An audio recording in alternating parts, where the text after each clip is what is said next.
Hey everyone! Have you ever looked up at the night sky and wondered if we're truly alone? It's one of humanity's oldest and most profound questions. For centuries, it was pure speculation, but thanks to incredible advancements in astronomy and space technology, we're actually getting closer to finding out. Today, we're going to dive into the science behind the search for extraterrestrial life and explore the prime candidates, the planets most likely to host aliens. Get ready to have your mind blown. Before we can search for life, we need to know what we're actually looking for. When scientists talk about life in this context, they usually mean carbon-based life that needs liquid water. Why liquid water? Because it's an amazing solvent, perfect for chemical reactions that underpin all life as we know it.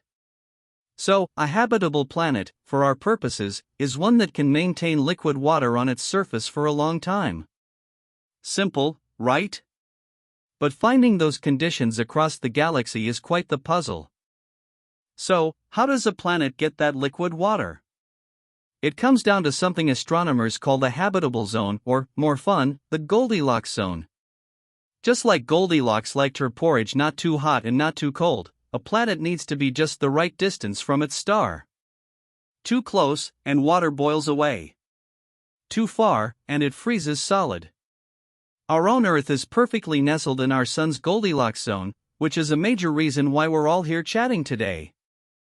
For most of history, Earth was the only planet we knew outside our solar system. But then, in the 1990s, we started finding them, planets orbiting other stars, which we call exoplanets. Now, thanks to missions like the Kepler Space Telescope, we've found thousands. How do we spot them? Often by watching for tiny dips in a star's brightness as a planet passes in front of it, like a mini eclipse. This transit method has revolutionized our search for life. One of the most exciting exoplanet systems discovered is TRAPPIST-1. It's about 40 light-years away and hosts not just one, but 7 Earth-sized planets orbiting a very small, cool red dwarf star. What's wild is that 3 of these planets, TRAPPIST-1e, F, and G, are considered to be within the star's habitable zone. Imagine 7 planets, all potentially rocky, all orbiting a star much smaller than our Sun. It's like a compact mini-solar system. Among the TRAPPIST-1 planets, TRAPPIST-1e really stands out. Scientists have modeled its potential conditions, and it seems to have everything going for it. It's likely rocky, with a mass and radius similar to Earth's, and receives just the right amount of energy from its star for liquid water to potentially exist on its surface. While we haven't seen water there yet, the conditions are incredibly promising, making it a prime target for future observation. This one is probably our best bet right now. While TRAPPIST-1e is a hot topic, let's not forget Kepler-186f. This was actually the first Earth-sized planet found firmly within the habitable zone of another star, way back in 2014. It orbits a red dwarf star much like TRAPPIST-1, but it's a bit further out, about 500 light-years away.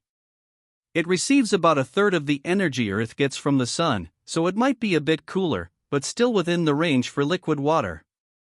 A truly historic discovery. Now, what about the absolute closest exoplanet to us? That would be Proxima Centauri b, orbiting Proxima Centauri, the nearest star to our Sun. It's only about 4.2 light-years away, practically next door. It's also Earth-sized and within its star's habitable zone. However, Proxima Centauri is a very active red dwarf, prone to intense flares that could strip away an atmosphere or irradiate any life. So, while it's close, its habitability is still a big question mark. Finding liquid water is just the first step. For life to truly thrive, an atmosphere is crucial. It protects from radiation, regulates temperature, and helps maintain surface water. What we're really hoping to find are biosignatures in exoplanet atmospheres, specific combinations of gases that are strongly indicative of life. For example, a lot of oxygen or methane, coexisting in ways that wouldn't happen naturally without biological processes. This is advanced detective work. So, how do we actually see these biosignatures from light-years away? It's incredibly challenging. When an exoplanet passes in front of its star, some of the starlight filters through its atmosphere. By analyzing the unique spectrum of that light, like a cosmic barcode, we can detect which gases are present. Different elements absorb light at different wavelengths. This technique is called transmission spectroscopy, and it's how we're starting to get a glimpse of alien air.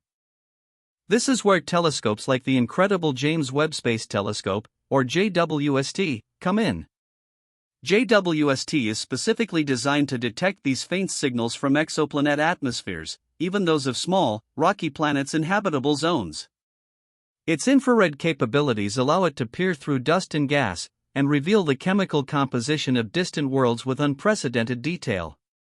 JWST is quite literally our best chance yet at finding those biosignatures and answering that ultimate question. So, while we don't have a definitive answer yet, planets like TRAPPIST-1e and Kepler-186f represent our strongest scientific bets for alien life. The search for habitable worlds, and the signs of life within them, is one of the most exciting frontiers in science. Every new exoplanet discovery and every new data point from telescopes like JWST brings us closer to understanding our place in the universe. Maybe someday soon, we'll discover we're not so alone after all.